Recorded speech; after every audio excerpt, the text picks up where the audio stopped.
నిర్గమకాండం 4వ అధ్యాయం 2వ వచనం. యెహోవా నీ చేతిలోనిది ఏమిటి అని అతన్ని అడిగెను. అందుకతడు కర్ర అనెను. ప్రభువు అతనిని నీ చేతిలో ఏముంది అని అడిగాడు. ప్రభువు ఎప్పుడూ మన చేతుల్లో ఇప్పటికే ఉన్న దాంతోనే ప్రారంభిస్తాడు. మన దగ్గర లేని దానికోసం మనం వెతకవలసిన అవసరం లేదు. ఎలీషా ఒక విధవరాలిని నీ ఇంట్లో ఏముంది అని అడిగాడు. ఆమె ఒక నూనె కుండ మాత్రమే ఉంది అని బదులిచ్చింది. ఎలీషా అది చాలు, ఆ నూనె కుండతోనే సమస్యలన్నీ పరిష్కరించబడతాయి అని చెప్పాడు.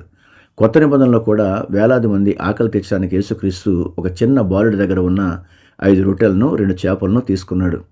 శిష్యులు ఇవి ఇంతమందికి ఏపాటి అని తక్కువ అంచనా వేశారు. కానీ దేవుడు వాటిని దీవించినప్పుడు అందరూ తృప్తిగా తిన్న తర్వాత కూడా 12 గంపలు మిగిలాయి. దేవుడు మనల్ని వాడుకోవడానికి మన దగ్గర లేని అసాధారణమైన వస్తువుల కోసమో సామర్థ్యాల కోసమో ఎదురు చూడడు. మన దగ్గర ఏదైతే ఉందో దానినే ఆయన అద్భుతాలకు సాధనంగా మార్చుకుంటాడు. కానీ దేవుడు మనల్ని అడిగే ప్రశ్న ఒకటే, నీ చేతిలో ఏముంది? మీ దగ్గర ఉన్న ఆ కొద్దిపాటి విశ్వాసాన్ని, ఆ చిన్న నైపుణ్యాన్ని దేవుని చేతిలో పెట్టండి. ఆయన దాన్ని అనేకులకు ఆశీర్వదకరంగా మారుస్తాడు. ప్రార్థన. తండ్రి, ఈ ప్రార్థనలో ఏకీభవిస్తున్న నీ బిడ్డను బట్టి నేను స్తుతిస్తా ఉన్నాను. నీ చేతిలో ఉన్న తలాంతులు, సమయం మరియు వనరులు నీ దృష్టికి ఎంత విలువైనో గ్రహించడానికి సహాయం చేయండి. నా దగ్గర ఏముంది అని నిరాశపడకుండా నీ స్పర్శతో సామాన్యమైన దాన్ని అసామాన్యమైన దానిగా మార్చి అనేకులకు ప్రయోజనకరంగా చెయ్యి.